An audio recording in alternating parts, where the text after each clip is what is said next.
Corte Suprema de los Estados Unidos desestima demanda de México contra fabricantes de armas estadounidenses. Crece la preocupación en India. Los casos activos de COVID-19 se disparan de 257 a 4.800 en 2 semanas. Estados Unidos prohíbe el ingreso de ciudadanos venezolanos en un paso más de xenofobia. Venezuela se prepara para una nueva jornada electoral. El próximo 27 de julio se elegirán alcaldes y concejales junto a los proyectos de la juventud. ODEPA otorga sede a Venezuela, integran equipo para el Clásico Mundial y boxeadora deberá cumplir examen sobre su sexo. Y al cierre de esta edición les contaremos qué país ha endurecido las leyes penales contra el maltrato animal.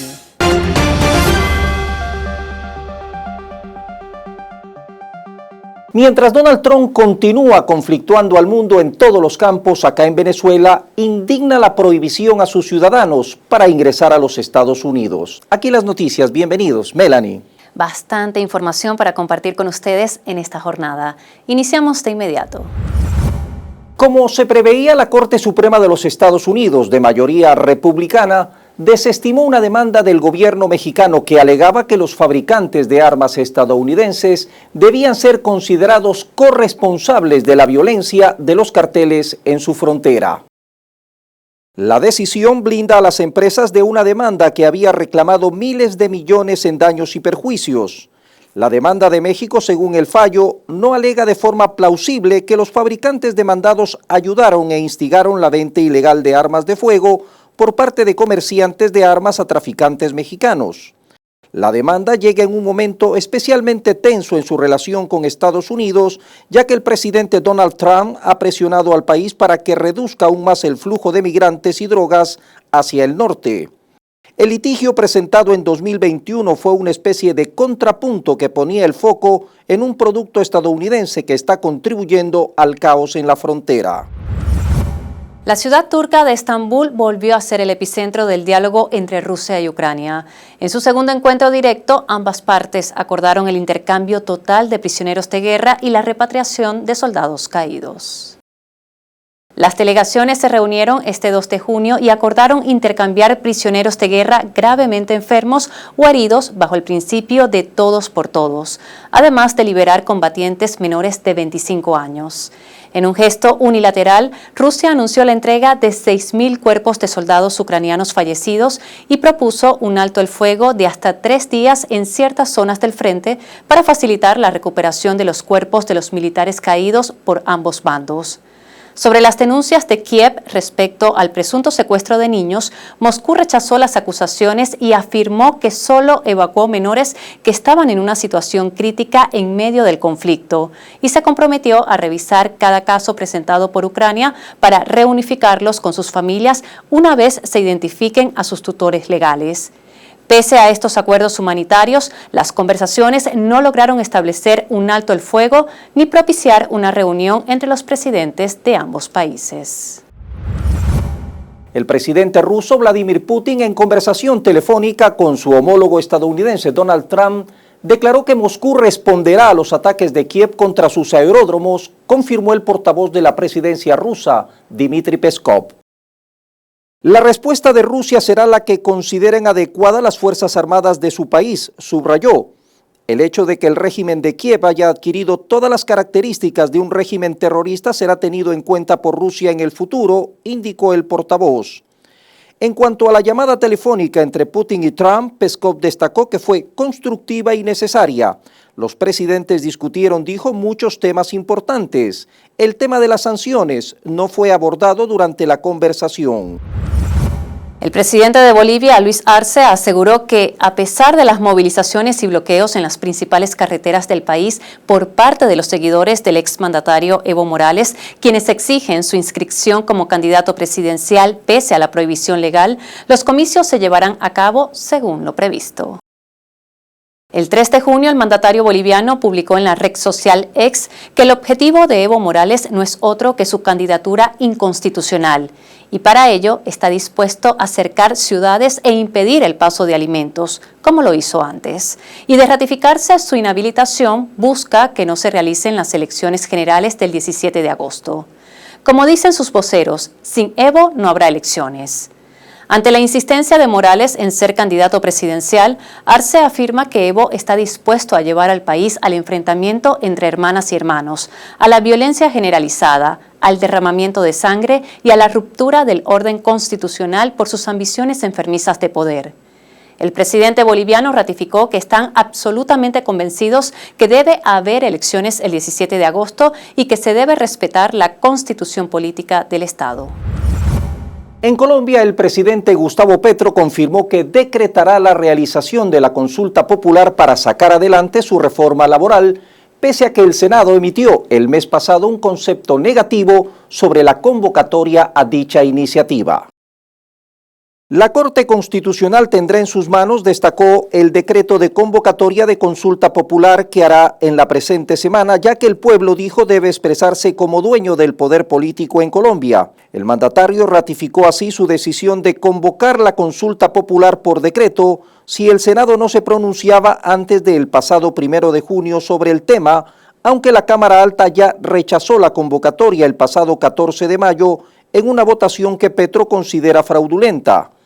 El pasado 27 de mayo, el presidente del Senado, Efraín Cepeda, advirtió que la decisión anunciada por el gobierno de convocar la consulta popular por decreto constituye un atentado contra la separación de poderes porque la Cámara Alta ya negó el mes pasado dicha convocatoria. El 1 de junio, cerca de 13 millones de mexicanos ejercieron por primera vez en la historia su derecho a decidir quiénes deben ser los nuevos ministros, magistrados y jueces de la nación. La presidenta de México, Claudia Sheinbaum, respaldó el proceso, afirmando que la elección universal busca fortalecer la justicia y no el control político. No debemos olvidar que el actual Poder Judicial que algunos defienden ha sido responsable de favorecer a miembros de la delincuencia organizada y liberado miles de millones de pesos de la delincuencia de cuello blanco. La mitad del Poder Judicial, dicho por su propia presidenta, llegó a sus puestos por nepotismo, es decir, por ser hermanos, primos, sobrinos, cuñados de algún magistrado, ministro, no por haber participado en una carrera judicial. Como lo he dicho muchas veces, si quisiéramos cambiar al Poder Judicial para controlarlo, ¿qué sentido tendría hacer una elección universal? Mejor hubiésemos cambiado la Constitución para poner ministros a modo, como se hizo en el pasado. Con el nuevo Poder Judicial se hará realidad el anhelo juarista de al margen de la ley nada, por encima de la ley nadie. Y la entrada en vigor del aumento al 50% de los aranceles tanto al acero como al aluminio elevó las tensiones con ramificaciones económicas globales y agrega incertidumbre a las negociaciones con China o la Unión Europea que intentan poner fin a la disputa comercial. En un duro golpe a la economía mundial que llega tras la tasa arancelaria que había impuesto del 25%. Aunque la incertidumbre continúa, las negociaciones en curso con China y la Unión Europea parecen traer a los mercados una leve cuota de esperanza. Aproximadamente una cuarta parte del acero que utiliza Estados Unidos es importado y los datos de la Oficina del Censo muestran que el aumento de los gravámenes afectará especialmente a los socios comerciales más cercanos, es decir, Canadá y México, que ocupan el primer y tercer lugar respectivamente en volumen de envíos de acero a suelo estadounidense. Y los dos principales compradores de gas natural licuado ruso rechazan aprobar la restricción sin garantías de que esto no arruinará aún más sus economías. Los representantes de los gobiernos francés y belga declararon que necesitan información adicional sobre las consecuencias económicas y jurídicas de tal medida. En particular, la compañía francesa Total Energy, que tiene un acuerdo con la rusa Novatek hasta 2032 y una participación del 20% en el proyecto Yamal. Bélgica también está dispuesta a seguir comprando gas licuado ruso hasta el 2035 e insta que la Comisión Europea muestre exactamente cuál sería el impacto del rechazo completo al gas ruso. Así declaró a los medios el ministro belga de Energía, Mathieu Bihet. A su vez, Hungría y Eslovaquia se muestran más contundentes. El primer ministro húngaro Viktor Orbán calificó el plan de desastre que hay que detener a toda costa. La cárcel especial Punta Peuco, que hasta ahora ha albergado principalmente a exmilitares condenados por delitos de lesa humanidad durante la dictadura de Augusto Pinochet, será transformada en una prisión común, poniendo fin a los privilegios de los que gozan allí los reclusos. Con este cambio anunciado por el presidente Gabriel Boric, el recinto podrá recibir a reclusos por otros tipos de delitos. En 1995 se autorizó la construcción de un penal especial destinado a los criminales de lesa humanidad por los delitos ocurridos en dictadura, la cárcel de Punta Peuco. Era otro Chile, y desde mi punto de vista no existe justificación alguna para ese privilegio.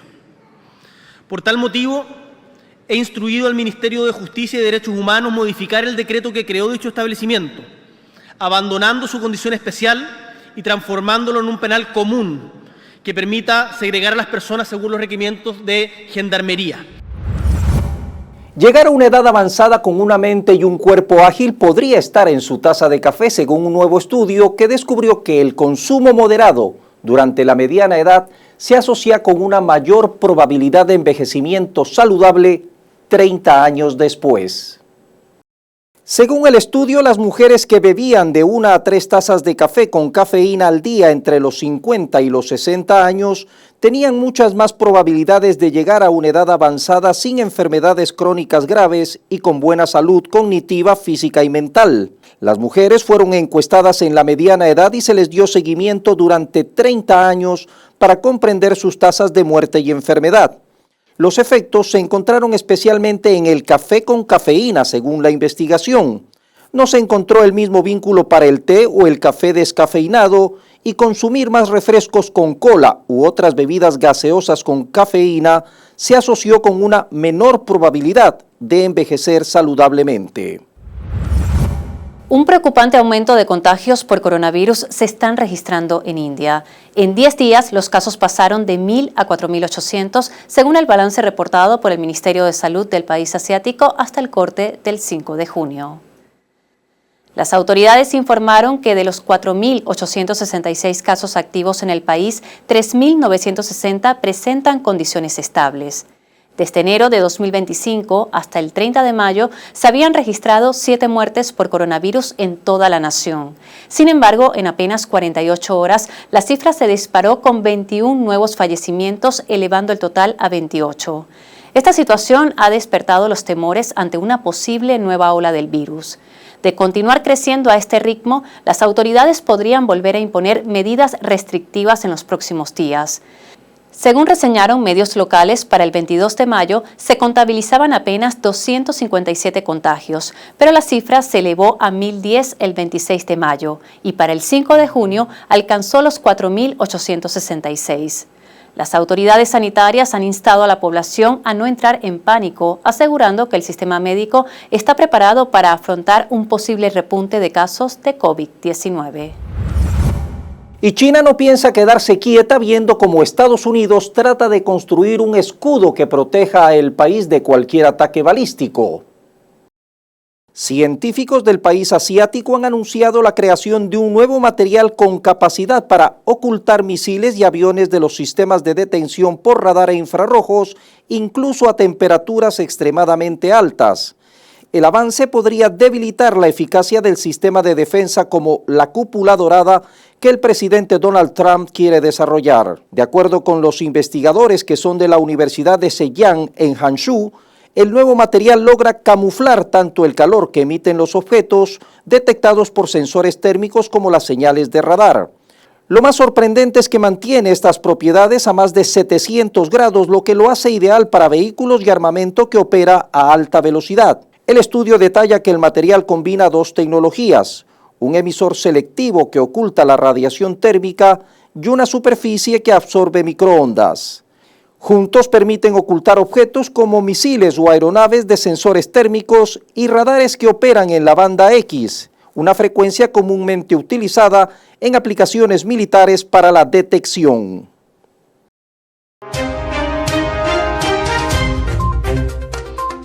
El arresto de 2.200 inmigrantes en un solo día el pasado 3 de junio por parte del Servicio de Inmigración y Control de Aduanas constituyó una cifra récord en la historia norteamericana.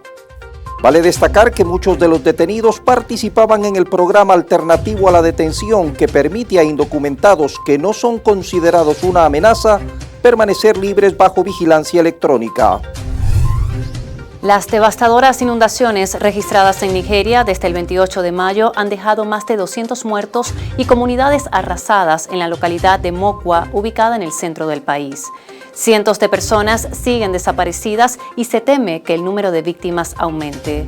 Más de 500 hogares resultaron afectados y unas 260 viviendas quedaron completamente destruidas. Ahora mismo estoy en el lugar donde solía estar mi habitación. Lo he perdido todo. Mi esposa, mi madre, mis hijos y otros familiares están desaparecidos. La inundación nos lo ha arrebatado todo. Los presidentes de China y Estados Unidos mantuvieron contacto telefónico con miras a tratar temas de política comercial, sobre todo en el tema de los aranceles. La llamada se produjo tras un largo periodo de silencio entre ambos y la discrepancia en cómo cada parte se refirió no hizo más que evidenciar la creciente brecha entre las dos economías más grandes del mundo. La Asamblea Nacional de Ecuador aprobó el 3 de junio la propuesta del presidente Daniel Noboa para reformar la Constitución y permitir el establecimiento de bases militares extranjeras en el país. La medida, prohibida desde 2009 bajo el gobierno de Rafael Correa, fue respaldada por 82 de los 151 legisladores, quienes argumentaron que la iniciativa busca fortalecer la lucha contra el crimen organizado. La reforma ahora deberá ser revisada por el Tribunal Constitucional. En caso de ser aprobada, será sometida a referéndum donde los ciudadanos decidirán su implementación. Una juez laboral argentina suspendió el decreto de necesidad y urgencia del mandatario Javier Milei que restringía el derecho a la huelga y ampliaba la lista de servicios considerados necesarios y trascendentales, acogiendo un requerimiento de la principal central sindical argentina, la Confederación General del Trabajo. El decreto fue dictado, dijo la juez, sin que se verifiquen los requisitos de necesidad y urgencia que exige la Constitución Nacional. El primer ministro del Reino Unido, Keir Starmer, anunció que el país se prepara para la guerra y presenta un ambicioso plan de defensa con inversiones en submarinos nucleares, fábricas de municiones y producción de explosivos. Estamos avanzando hacia la preparación para la guerra como el objetivo central de nuestras Fuerzas Armadas. Cuando nos vemos amenazados directamente por estados con fuerzas militares avanzadas, la manera más efectiva de disuadirlos es estar preparados y, francamente, demostrarles que estamos listos para lograr la paz mediante la fuerza. Joe Biden consideraba que era necesario destruir a Rusia, reveló a la prensa francesa en su visita el mandatario brasileño Luis Ignacio Lula da Silva. El jefe de Estado destacó que su país, junto con China y otros 11 países en desarrollo, han propuesto un plan de paz para el 2025. Añadió que después de 3 años de guerra, a nadie le interesa que continúe el conflicto en Ucrania. Una fuga masiva se registró el pasado 3 de junio en una cárcel en la ciudad de Karachi, al sur de Pakistán.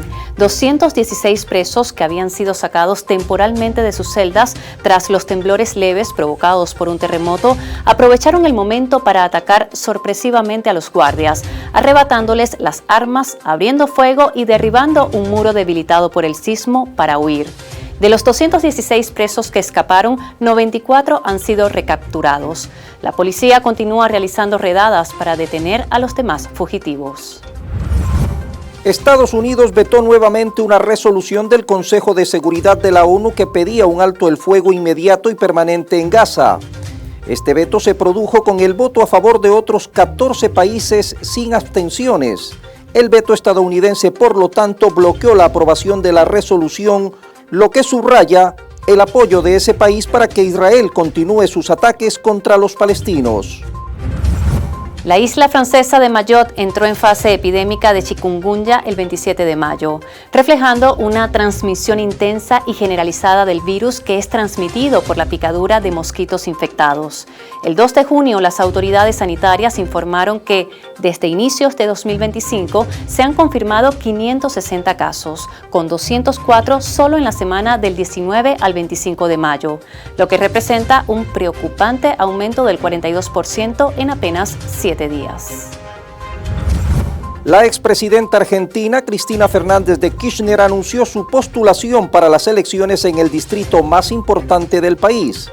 Tras haber dejado la vicepresidencia en 2023, la principal figura de la oposición se lanza para preservar el bastión del peronismo ante el avance de Milei.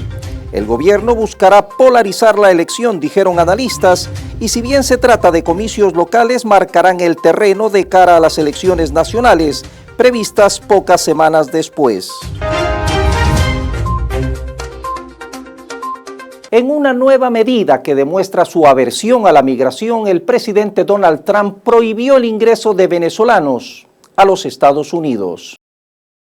En la proclamación se detalla que la entrada a los Estados Unidos de nacionales de Venezuela como inmigrantes y como no inmigrantes con visas B1, B2, B1, B2, FM y J, visados de turismo y negocios, estudiantes y de intercambio cultural, queda oficialmente suspendida. Los funcionarios consulares reducirán la validez de cualquier otra visa de no inmigrante emitida a nacionales de Venezuela en la medida permitida por la ley, precisó.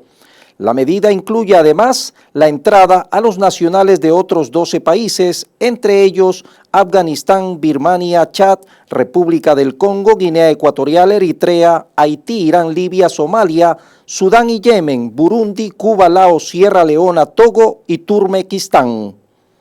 Las restricciones se aplican tanto a la entrada de inmigrantes como de no inmigrantes, indicó el mandatario. Venezuela se prepara para una nueva jornada electoral. El máximo ente comicial del país anunció que el próximo 27 de julio se elegirán alcaldes y concejales en un proceso que se llevará a cabo junto con la Consulta Popular Nacional de la Juventud, donde los jóvenes escogerán los proyectos que serán financiados por el Estado. Convocar a las elecciones de las alcaldesas y a los alcaldes y las concejalas y los concejales de los municipios de los estados de la República Bolivariana de Venezuela para el día 27 de julio del 2025. Presentación y admisión de postulaciones del 9 al 13 de junio de 2025.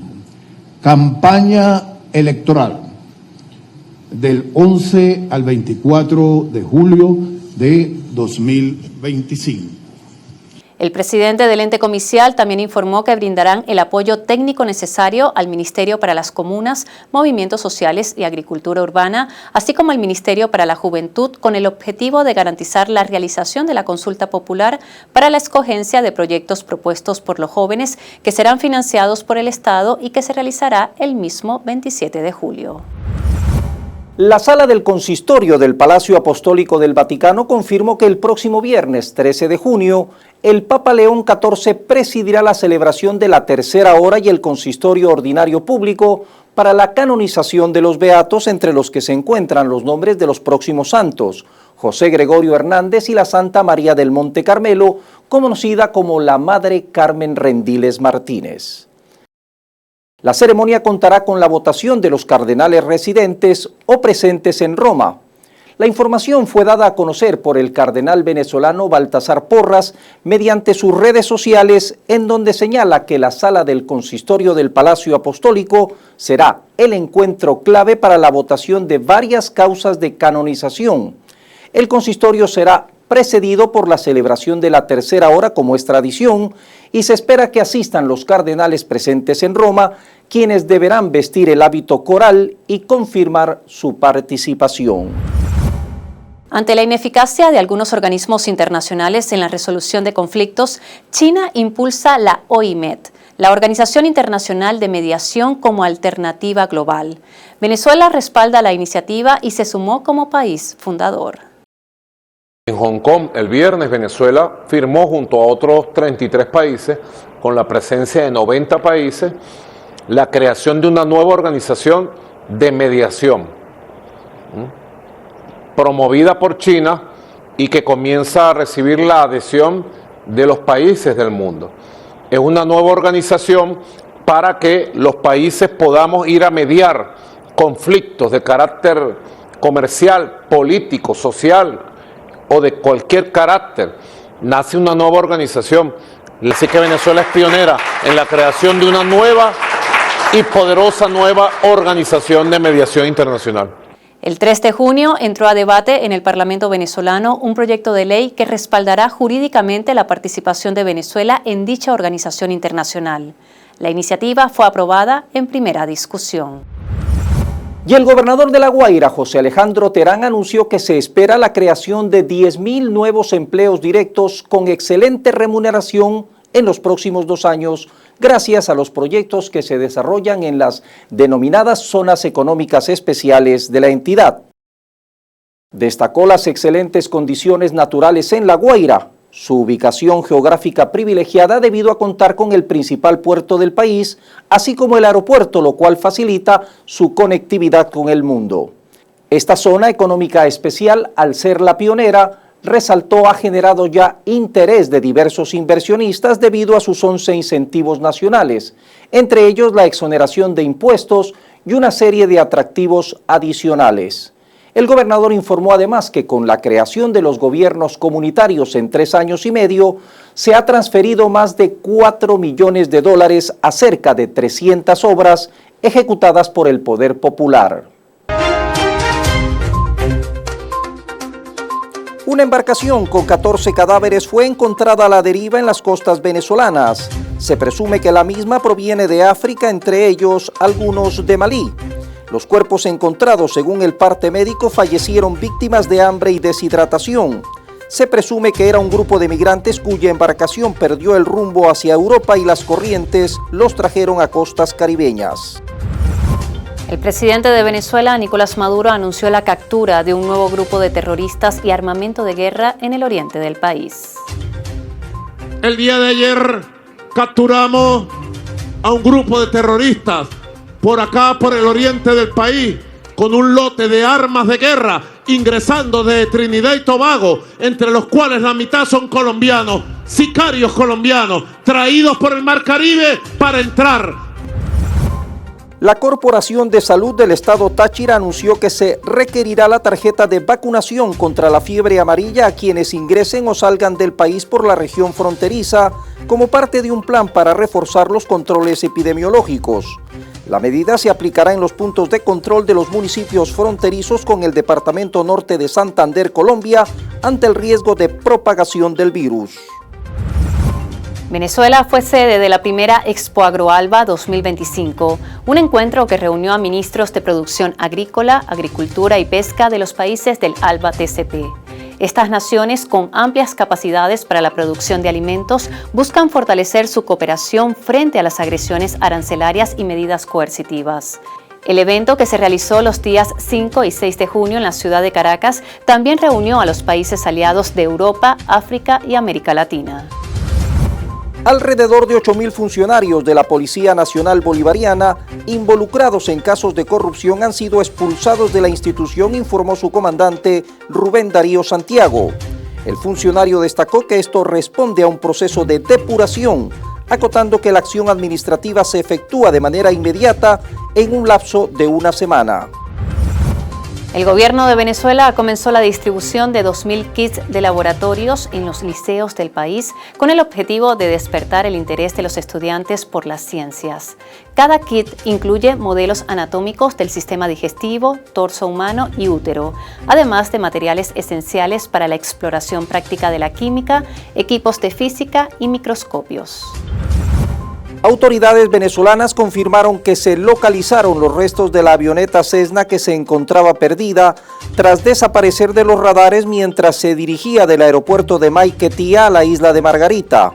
Partes del fuselaje de la nave, chalecos salvavidas, así como restos humanos fueron encontrados diseminados en las costas del estado La Guaira y aún se desconocen las causas del accidente. ODEPA otorga sede a Venezuela, integran equipo para el Clásico Mundial y boxeadora deberá cumplir con examen sobre su sexo.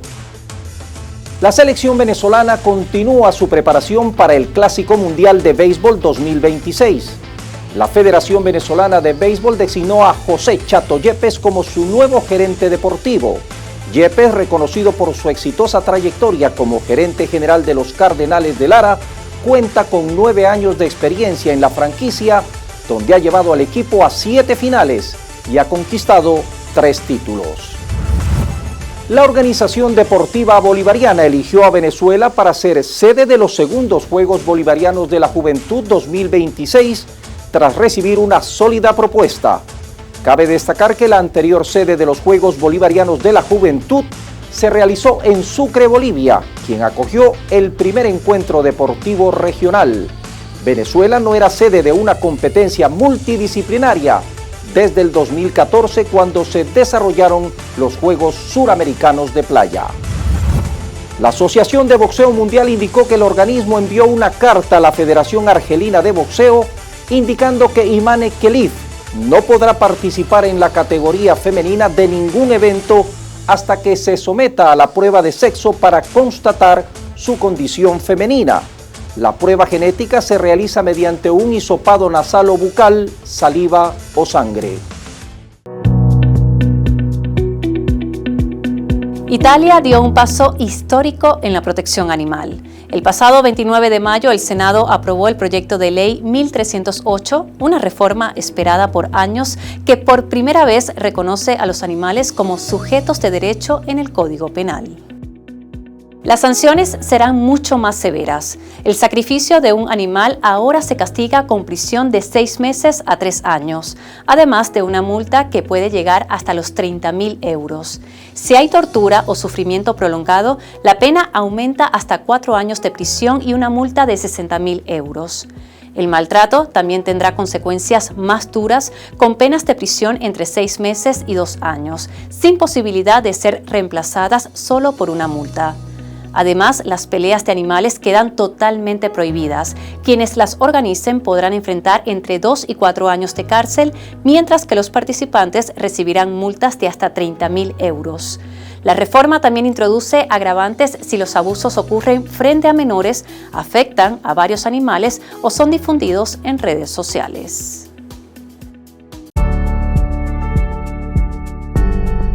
Y cada 8 de junio se celebra el Día Mundial de los Océanos, una fecha establecida por la ONU con el objetivo de reconocer la importancia que tienen los océanos en el planeta.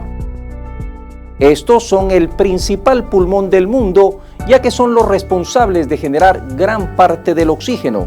Además, el océano alberga la mayor parte de la biodiversidad de la Tierra. De su supervivencia depende en gran parte la vida en el planeta. Proteger a los océanos, Melanie y amigos, es simplemente proteger la vida. Así, la dinámica global esta semana. Nos vemos en una próxima edición.